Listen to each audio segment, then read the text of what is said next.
भारत ने दरियाए रावी और सतलुज में पानी छोड़ दिया है, जिसके नतीजे में सैलाबी रेलों ने पंजाब में तबाही मचा दी है।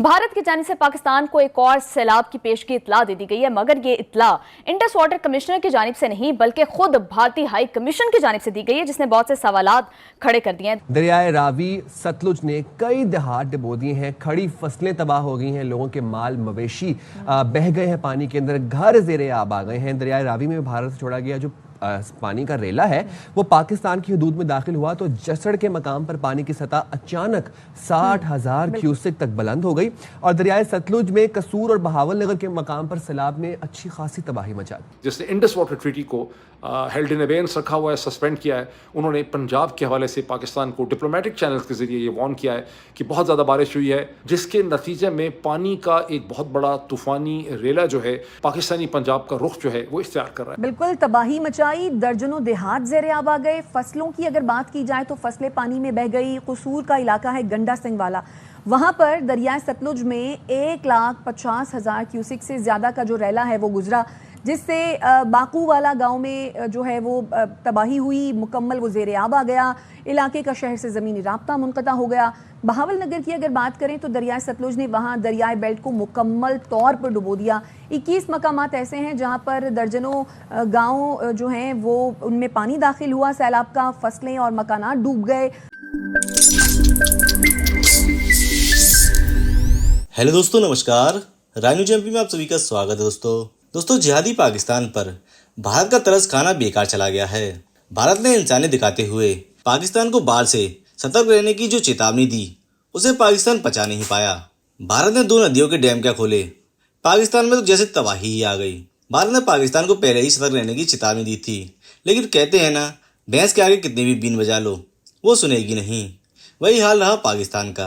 दोस्तों आइए देखते हैं भारत के डैम खोलने पर भारत की चेतावनी पर आंख बंद करके सोने वाले पाकिस्तान के पाक मीडिया की एक और वीडियो।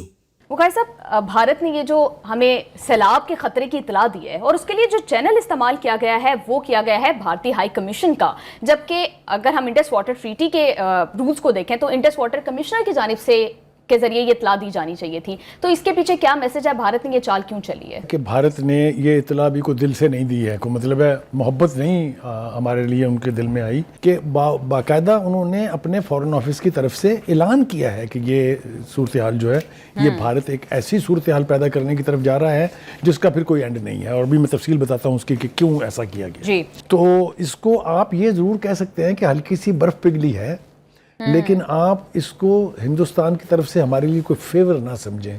दूसरी बात यह है कि इंडस बेसिन ट्रीटी इटसेल्फ जो है वो ये कहती है कि आप पानी किसी का नहीं रोक सकते, इसलिए हिंदुस्तान को थोड़ी सी अकल आई है।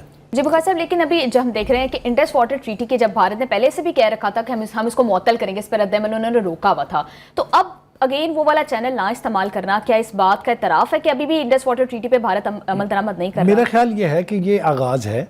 ये जो देखिए ना, अगर उन्होंने उसके ऊपर अमल ना करना होता तो वो ये भी ना करते ना, मजबूरी तो कोई नहीं थी ना, प्रेशर तो कोई नहीं था, बंदूक तो नहीं तानी हुई थी ना किसी ने। इसलिए मेरा ख्याल ये है कि नुक्ता आगाज़ है, ये बात वापस जाएगी। जो असल बात यहाँ करनी चाहिए वो ये है कि हमारी तरफ से जिन वफूद ने इस इंडस बेसिन ट्रीटी के दौरान काम किया और जो फॉलो अप के तौर पर 3 दरियाओं से हमें महरूम किया गया, उसमें हमारी तरफ से बहुत बददियानती की गई। साहब, क्या इससे पाकिस्तान और भारत के ताल्लुकात कुछ बेहतर हो सकते हैं? क्या ये एक गुडविल में एक जेस्चर हम इसको कंसीडर कर सकते हैं? देखिए, बायलैटरल रिलेशंस जो होते हैं वो आपस में बैठ के तय करने होते हैं, उसमें कोई इंटरनेशनल ना सालिस होता है ना कोई इंटरनेशनल इंटरफेरेंस होती है। और सबसे अच्छा फोरम ये है कि आप बायलैटरली एक दूसरे के साथ बैठ के अपने सेंसिटिव इश्यूज को रिजॉल्व कर लें। और फिर भारत के साथ हमने कोई 5 दफा कोशिश की, लेकिन जब कश्मीर का इशू आता है तो वो भाग जाता है, बने हुए एग्रीमेंट पर साइन करने की स्टेज से भाग जाते हैं वो।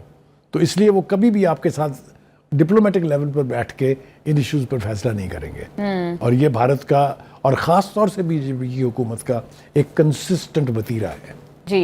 लेकिन बुखारी साहब, हम क्या ये कंसीडर कर सकते हैं कि क्लाइमेट एक ऐसा इशू है कि जो दोनों मुल्कों को इक्वली इफेक्ट करता है, तो क्या ये एक ब्रिज का रोल प्ले कर सकता है?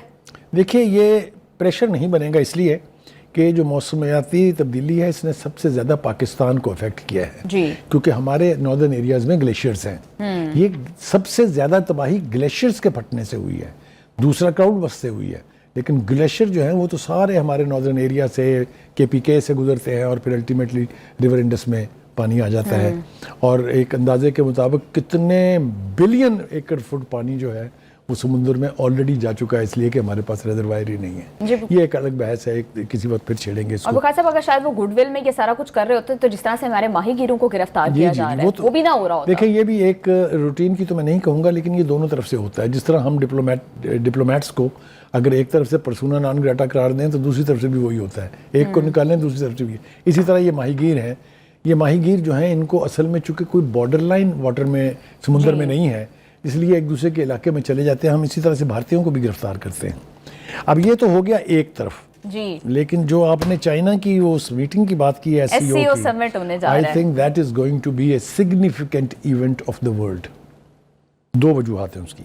پہلی بات تو یہ ہے کہ چین 5ویں دفعہ سمٹ اجلاس کو میزبانی کر رہا ہے، چیئر بھی کر رہا ہے اور میزبانی بھی کر رہا ہے، اور پہلی دفعہ 20 ممالک کے ٹاپ لیڈرشپ یعنی ہیڈ آف اسٹیٹس یا ہیڈ آف گورنمنٹ جو ہے اس میں شرکت کریں گے۔ اور یہ موقع ہوتا ہے انٹرنیشنل کانفرنسز کے دوران کہ بہت ساری متحارب جو ممالک ہوتے ہیں وہ بھی سائیڈ لائنز کے اوپر میٹنگ کر کے کوئی نہ کوئی بریک تھرو ہو جاتا ہے۔ جی بخار صاحب، کیا پاکستان اور بھارت کے درمیان سائیڈ لائن پہ کوئی میٹنگ آپ ایکسپیکٹ کر رہے ہیں؟ دیکھیے پلان تو نہیں ہے، کچھ میٹنگ ہوتی ہیں جو سڈن ہوتی ہیں، کچھ میٹنگ ہوتی ہیں جو ان ہی دنوں میں پلان کی جاتی ہیں۔ کئی دفعہ ماضی میں اگر آپ دیکھیں تو ہمارے نواز شریف صاحب کا اور اس وقت کے پرائم منسٹر واجپئی کا آمنا سامنا ہوا تھا، ملاقات بھی ہوئی تھی، مجھے یاد ہے نیو یارک کے ہوٹل میں، ناٹ روزویلٹ میں تو ہم لوگ سارے ٹھہرے ہوئے تھے، ایک بڑا ہوٹل ہے گرینڈ ہوٹل موسٹ پروبیبلی، اس میں میٹنگ ہوئی تھی۔ تو اس طرح کی سمٹس میٹنگز میں اس طرح کا انٹریکشن پاسبل ہے۔ ہمارے فارن آفس نے کچھ پلان کیا ہے نہیں کیا ہے، انڈیا کی طرف سے کوئی اشارہ ملا ہے کہ نہیں ملا ہے، یہ ابھی ہمیں علم نہیں ہے۔ لیکن یہ اجلاس جو ہے نا بہت حوالوں سے امپورٹنٹ ہے۔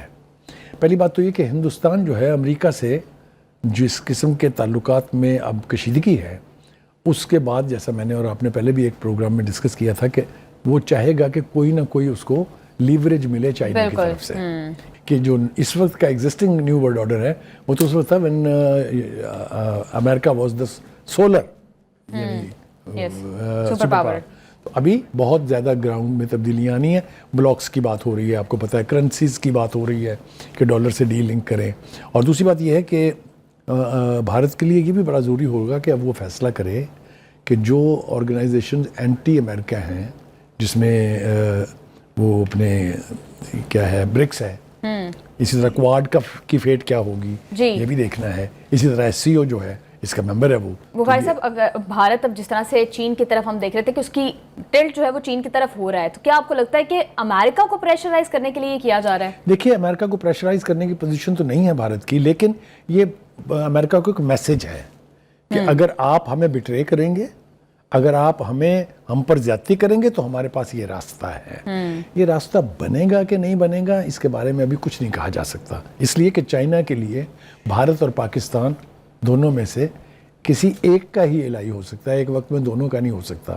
ہاؤ ایور چائنیز جو فارن پالیسی ہے وہ اس پر بیسڈ ہے کہ آپ کے ڈسپیوٹ الگ چیز ہے، آپ کی بائیلیٹرل ٹریڈ الگ چیز ہے، آپ کے بائیلیٹرل ریلیشنز الگ چیز ہے، اور یہی وجہ ہے کہ بھارت کے ساتھ چین کی جو دو طرفہ ٹریڈ ہے وہ 100 بلین ہے، جبکہ ہماری صرف 10 بلین تک پہنچی ہے۔ جی بخاری صاحب، جس طرح سے امریکہ نے اسپیشل انوائے جو ہے اپنا تعینات کیا ہے انڈیا کے اندر، کیا لگتا ہے انڈیا پر کس طرح کا کس کے اثرات مرتب ہوں گے، کتنا پریشر جو ہے وہ بلڈ ہوگا اس سے؟ دیکھیے یہ جو نئے تعینات ہوئے ہیں یہ ٹرمپ کے دوست ہیں، جی لہٰذا ان کا وہی مائنڈ سیٹ ہوگا جو ٹرمپ کا ہے۔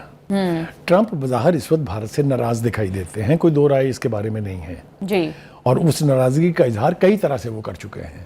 پہلی بات تو یہ کہ دنیا میں ٹیرف جو ہے وہ 25% سے بڑھا کے 50% سوائے بھارت کے اور کسی کا نہیں کیا انہوں نے۔ جی لیکن بخاری صاحب، امریکہ شاید پریشر بلڈ کرنے کی کوشش کر رہا ہے، لیکن بھارت اس کا ایسا پریشر لے نہیں رہا، جیسے آپ نے بھی ابھی کہا کہ کئی دفعہ ان کی طرف سے کہا گیا ہے ٹرمپ کی طرف سے سیز فائر کا، لیکن بھارت نے اس کو ایگری نہیں کیا اس سے۔